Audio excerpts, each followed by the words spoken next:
we just have a good rhythm together, you know.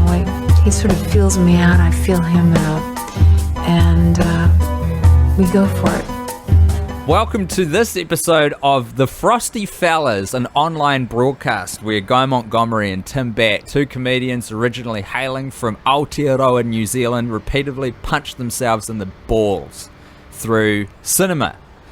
We have just completed our 32nd watch, if my math is right. I think that's right, of Sex and the City, the movie. Is that right? That's right. Yeah, 31 plus 1, 32. Way to go. Good morning, Tim. 9:41 a.m. Melbourne, Victoria time. I woke up after returning home from a Dungeons and Dragons campaign that closed at 3 a.m. I woke up at 7 a.m. to deep dive some other comics. Daniel Sloss has organised a game as Dungeon Master. I play the elf. Would be cool. I play the elf Greg. The second Greg has 2 G's. But you can call me Greg for short. Having a lot of fun, you know, and I got to say the difference between the day and night, it's honestly like night and day.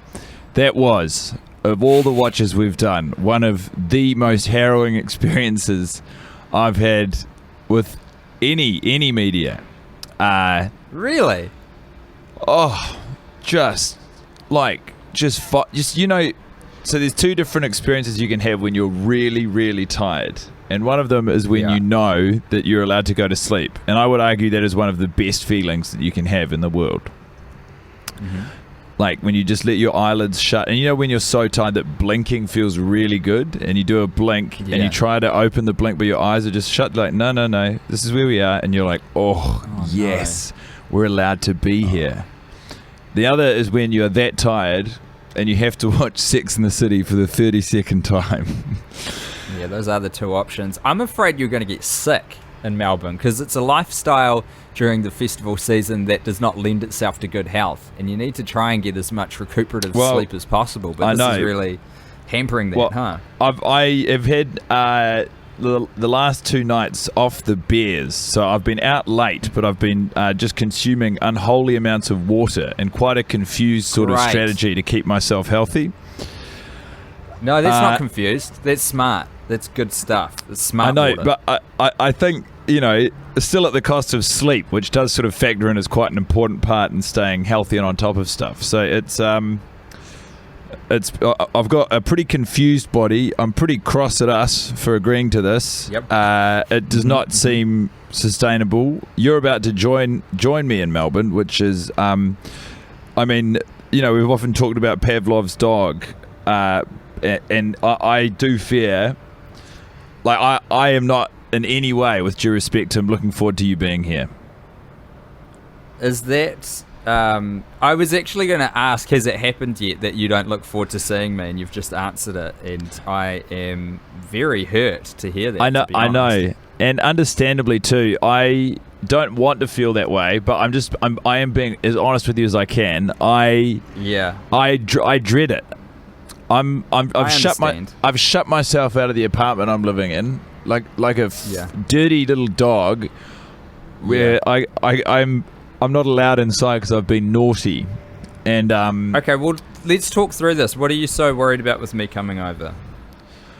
I already feel really stretched for time. It's a busy time of year, and now all of the free time I've had for mental health and physical health recuperation is going to be absorbed by just willfully consuming the worst possible media with you. Obviously in the name of fun and research, but it's just what it is. It's just shuts down the avenues for any free time, which is sort of the crutch that I've been using to prop up my mental stability at the moment. This is just a simple reframing exercise. You've got to start considering watching Sex and the City as free time, as a leisure activity. So the way that we're going to achieve that. No, that's the meanest thing you've ever said. The way that we're going to achieve that is by getting some A-class guests to come on. And I only really want to watch the movie a couple times with you while I'm over, because we're going to try hard bang out another season of Overlooked and Undercooked, our limited podcast series where we watch Rob Schneider's Netflix disaster with different comedian guests. But we don't need to go fucking hog wild on Sex and the City. We need to watch it once for the live show, and maybe we do one other one while I'm there. I'm there for 10 days, I think? That seems alright, doesn't it? Well, no, because even within the model of how many episodes we're watching, that's not enough for while you're here. No, it's not. We're not even keeping pace, with the speed limit, the minimum speed limit. I literally felt sick the whole time you were just talking. I know it is a simple reframing exercise, but it's like, I don't know. I know I've enjoyed it not 2 watches ago, so anything's possible. But what I just had was like, you're in a very emotional. Look at you. You are really out of sorts. Yeah. How was it for you? I think, obviously not good, but I have had a little bit of distance and a cup of coffee and a Skype call in between, so the edge has been dulled a little bit.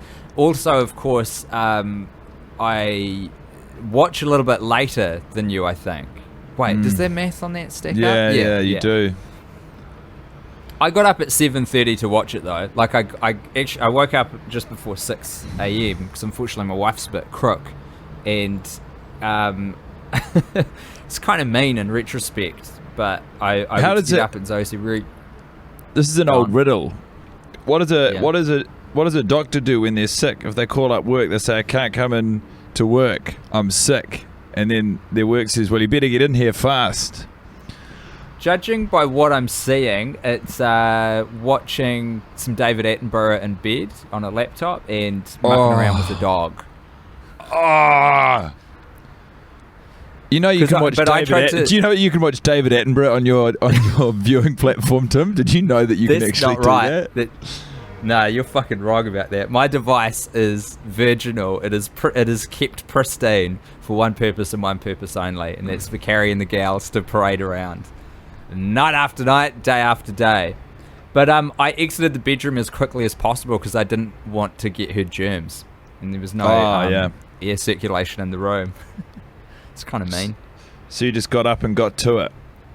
Got to work, jumped in the studio, got myself a nice cup of coffee and just fucking tucked in.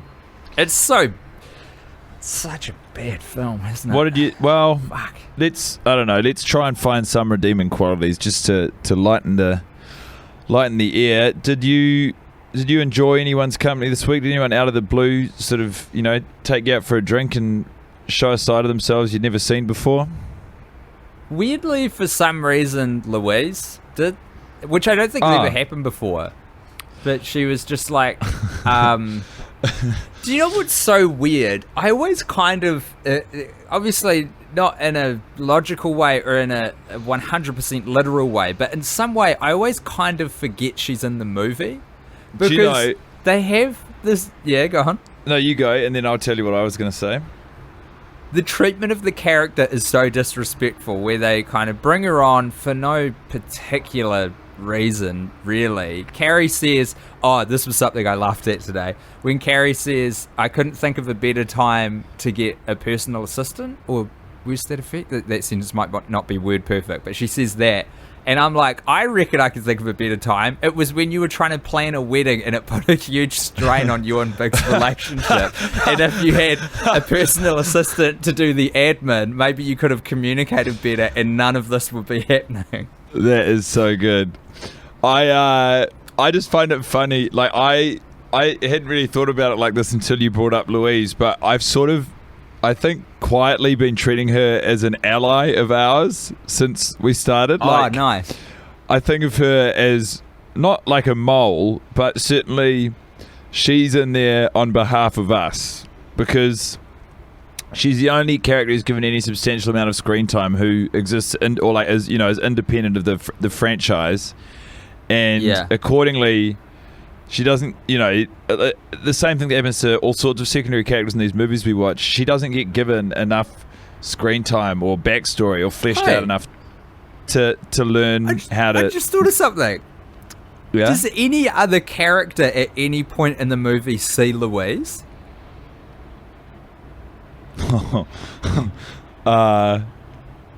Is Carrie the only gal who sees her?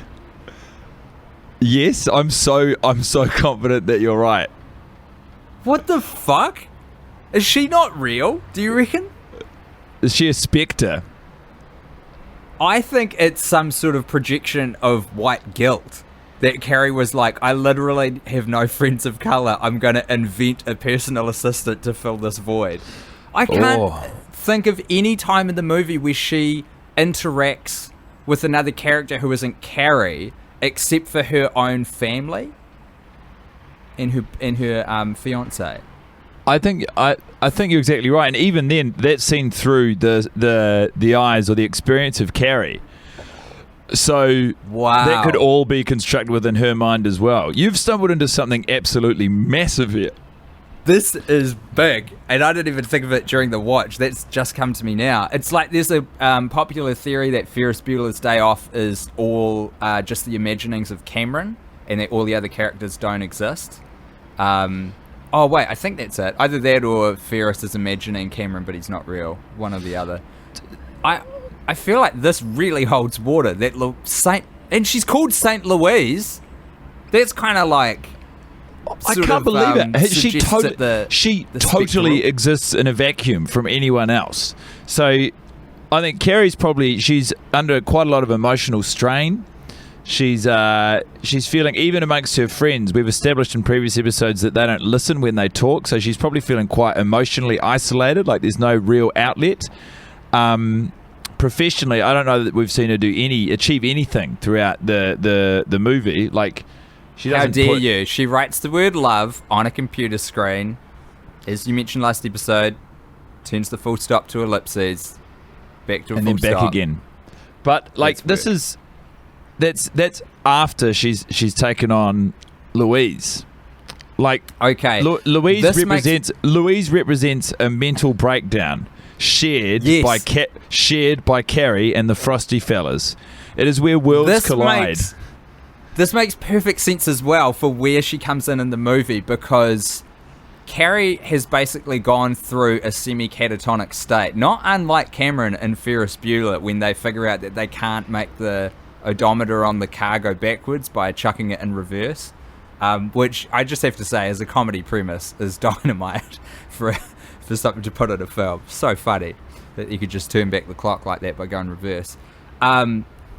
So Carrie breaks down. She's been jilted. This is after, honestly, years of emotional abuse from her partner, Big. They've been abusing each other. They've been lashing out. I think it was Gene Frigga who said these two just shouldn't be together. And the more I think about it, the more true it is. And it's such a horrible moral to put them being together as the audience expectation in this film.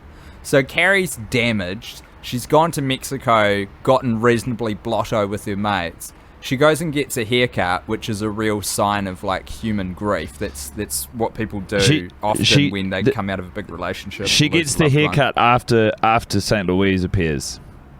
Oh, that's true. Well, that's sort of the she piece, comes isn't it? straight back, and also I think the filmmaking represents the mental fraying of the edges of Carrie's mind, because the transition we see into Carrie deciding she needs to get a personal assistant is the shot of her throwing the cell phone into the water. We see it on the fringes of the water on the beach. The water laps over the phone, and then the seediest and dodgiest of all cinema transitions. I cannot believe that they played this out on the silver screen. The water of the ocean somehow transmorphs into a puddle of rainwater with a wheel in it that drives away, and we see Carrie at the front of her old apartment going to start her life again. Really half-hearted attempt at I think it's called a matched shot in film. It's at that moment. So then what we see, instead of actually seeing Carrie going out and interviewing all these different candidates for a personal assistant job, what that scene actually is Carrie just having a breakdown in a Starbucks. It's just a woman talking to various different people who exist within their mind in a Starbucks. Yeah. Until she finds one she likes and leaves the coffee shop. Holy shit. Okay, let's do a little mental map here, because I'm quite bad at the chronology of how the movie comes out. My memory just doesn't work like that. What happens after we meet Louise? Like, what bits of the film transpire after that? Because that is all of the stuff that happens during that period is now when Carrie has lost her mind after her psychic break. So after that, we've got... first of all, Louise immediately comes in and helps Carrie organise her life. So, this is the positive side of this breakdown, is that there is actual value in it, and that Carrie uses it as some sort of, mental support to sort of unpack her apartment, fix her website, start putting the pieces back together. She also becomes a better friend. Oh my God. This is so Fight Club, because it means she's hiding those emails from herself that get sent to Big. But like, she has to pick apart what she picked as her own password to lock emails away from herself. Like, she's putting a wall between one section of her brain and another. Fucking hell, this movie just got a lot better. It truly did. You've unlocked something special, because we've been watching it for 31 screenings as just an ordinary overinflated rom-com reviving a beloved television franchise. What we didn't realise is that Mattress Pikelet King is actually Mattress Pikelet Shyamalan. Yes. He's Petrus. No, fuck. How does this work? He's Trojan horsed us. Jennifer Hudson is Bruce Willis. Yeah. No, Carrie is Bruce. Oh wait, yeah, you're right. Yeah. Or Carrie Bradshaw is Ed Norton in Fight Club. Is that kind of an affair? This is possibly big. So what possibly else? Both.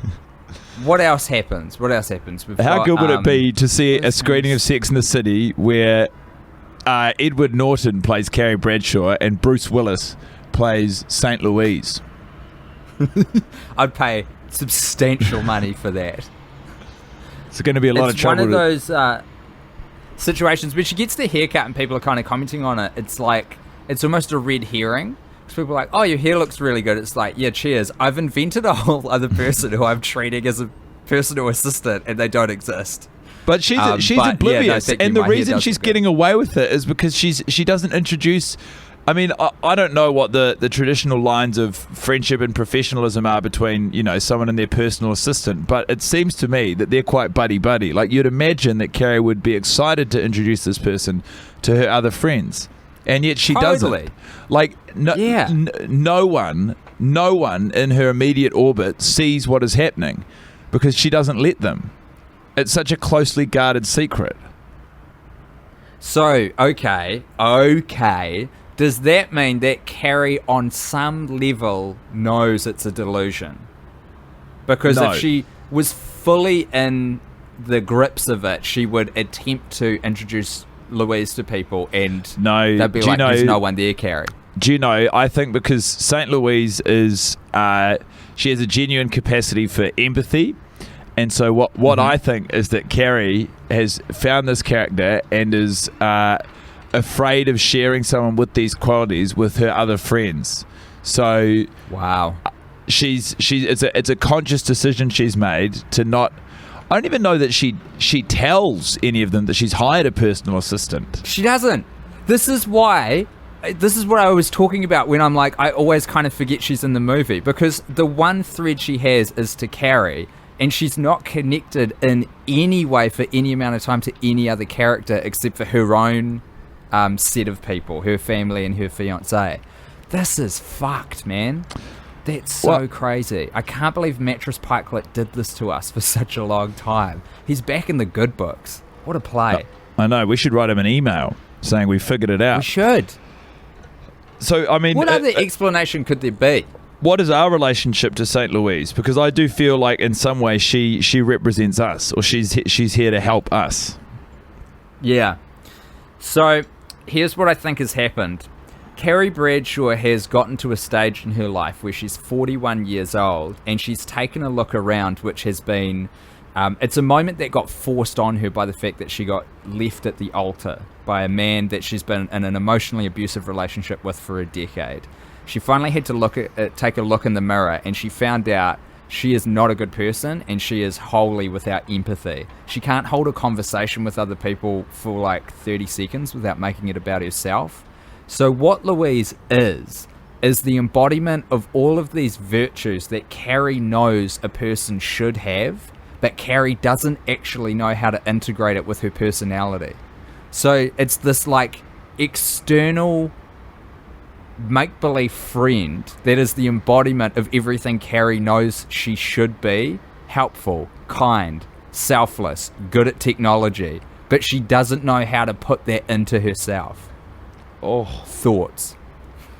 Yeah, I mean, it all adds up, and I think that in creating this person, Carrie has also unknowingly created some sort of beacon of hope for us that maybe we offhandedly dismissed or didn't pay, due mind the first 31 times we met her. But Right. St. Louise you think represents there's more gold in the hills?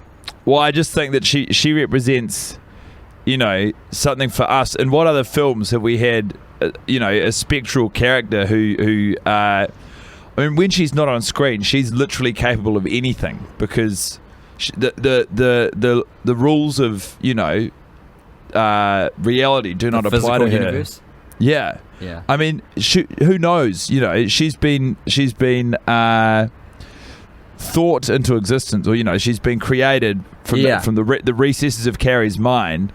But so long as she's not engaging with Carrie, she is entirely, she's got total autonomy over her decisions. So when she's not on screen, she's kicking around in the background, probably causing some mischief, probably inspecting the sewers, having words with the rats, literally talking to anyone and thing.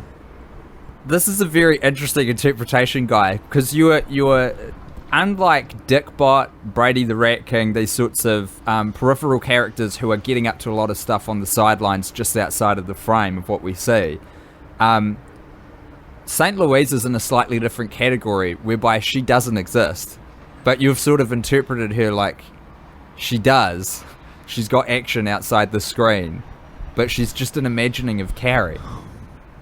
But no, because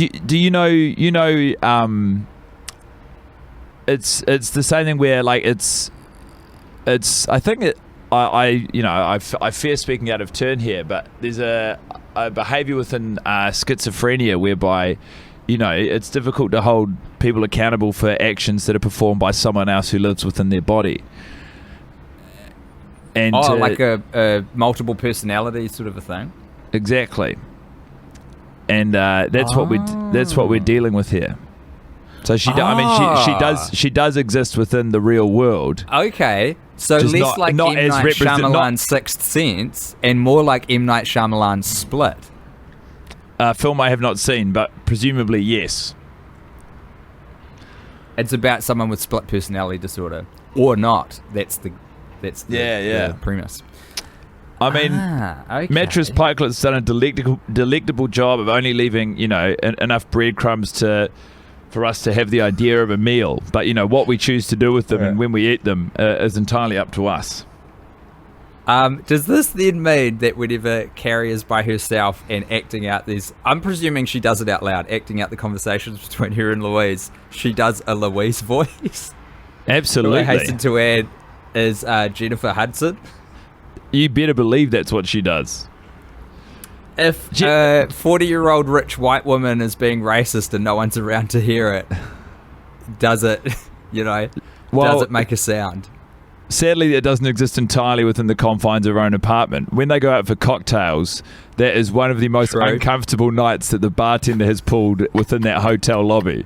Just watching Carrie Bradshaw, renowned author and sexual anthropologist about town, performing a dual conversation about booty calls and how she doesn't get to have them anymore. But one of them is 20 years her junior and black. Oh, man. Good fucking times. It really has put a difference. But you know what? This almost endears me more to Carrie Bradshaw because it's such a huge flaw. Yeah, it does make it interesting because it's like, previously we've dismissed all of her problems as not actually existing within reality because it's like, yeah, but, it's all sort of wrought upon herself, or I've struggled to find a reason to sympathize with her. But knowing just how much strain she's found herself under, like, it does make her such a more interesting character. Yeah. Caricature. Do you know you could almost do the same thing with Smith Garrett were it not for our extensive knowledge of the second film? Oh, and actually, he's in the TV show as well, so everyone's met him and people talk about him. No one even fucking mentions her. No one even mentions Louise. How could they? I can't mention thoughts you have that I don't hear. Yeah. Fuck. I mean, what to me is the biggest miracle of all is that Carrie somehow manages not to refer to or engage with St. Louise in front of her friends. I guess that comes from the fact she's trying to hide them from her. But, like, that must be so... maybe the reason that she's socially restricted or, slightly off, selfish around her close friends later in the film is because all of her energy and concentration, instead of going to being a good friend, is going to shield St. Louise from her friends. Why do you think she's shielding Louise from her friends? But for the reasons I've outlined before, because she's found a friend who embodies all the traits that she craves in companionship, and doesn't want. But why would you not? Oh, sorry. She doesn't want her friends to like take a slice of that pie or chop and change the personality, and sort of the more time they spend with each other, the worse these women become. And so by introducing St. Louise to these people, that will begin the decay of this incredible, alter ego that Carrie's created for herself. But almost simultaneously, by spending more time with these wretched friends, as long as you don't tell them about Louise, it almost makes Louise grow. It makes her stronger, that's right. It drives Carrie deeper within herself. All right, so why... then does Louise leave? At what point does that happen? It's kind of when she's repaired her life. Absolutely. So that still holds water. So I guess Louise is still on the scene when Carrie has the breakthrough that she's hidden the emails from herself. I guess Louise is a coping mechanism for her separation from Big, because by the time she's back with Big, we know that Louise doesn't reappear in the second film. Yeah, exactly. Yeah. And this is also, there's like such obvious foreshadowing by the fact that Louise says that she's going to get married. Like, it just all of a sudden, she decides that her and her ex-boyfriend are going to get married and she needs to leave. And that's Carrie making the call in her head. Me and Big are going to get back together. I don't know how. I don't know exactly when. But we're going to get back together and we're going to get married. It's literally when she goes to the wardrobe. So the last thing that Louise says to her is, "You left those shoes in the wardrobe." She goes to the wardrobe. Yes. Who's there? Mr. Big. Fucking hell, man. I mean, of all of the harebrained theories we've concocted for the various different films we've watched, various is probably quite generous. The 4 different films we've watched. This one, like, everything fits neatly within the actual framework of the movie that everyone else is watching as well. Do you know what I like about this? Is that as a listener to this podcast, you heard this happen in real time. All the other theories I've usually penned down when I've like gotten too bored of the film, or just needed to like protect myself against the film. So I've started hiding into the recesses of my own mind, which is quite analogous to what we're talking about, the phenomenon. But you heard that, or you heard the cogs turn and produce this result, folks. You heard it here live first as it unfolded. Absolutely. I mean, that to me, because you heard who I was at the start of this episode, and you can hear who I am now. I'm a tired boy, but that to me was just like fucking Christmas. Real shot in the arm. I like the concept. I kind of would want this to apply in real life. That if you get to a point in your life where you're at your lowest ebb and you don't have the personal resources in you to kind of fix your life, but your brain sort of unlocks this extra resource that you didn't know you had to create a character, create an imaginary friend to help you through. Because there's something less confronting about having like a third party, this external person, to guide you through it rather than you have to do it yourself. Well, like, It would actually be a pretty good feature of the human brain if this was real. we encourage children to, be open to and cultivate friendships with their imaginary friends, but at some point in adulthood that becomes, unacceptable or unhealthy. But what we've seen is Carrie becomes so vapid and self-centered, she returns in some ways to a childlike state whereby it serves an important mental function.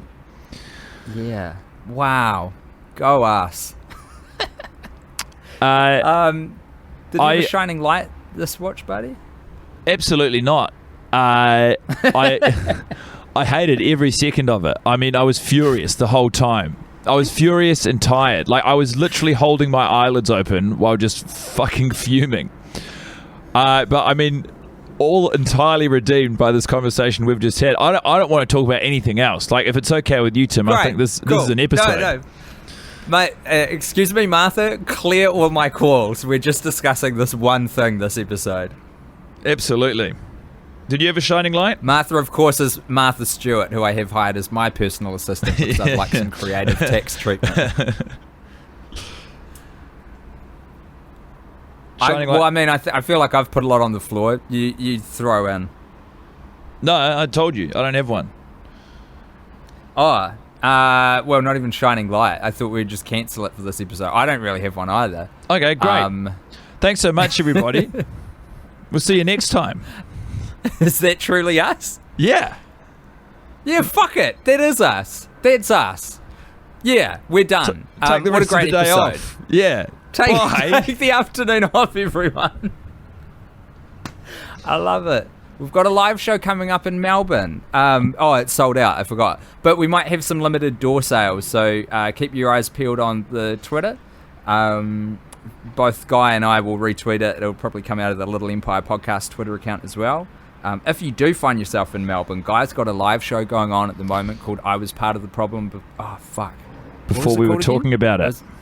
Before we were talking about it, which you'll find at littleempirepodcasts.com/live. We've both got shows coming up in New Zealand as well. That's on that same page.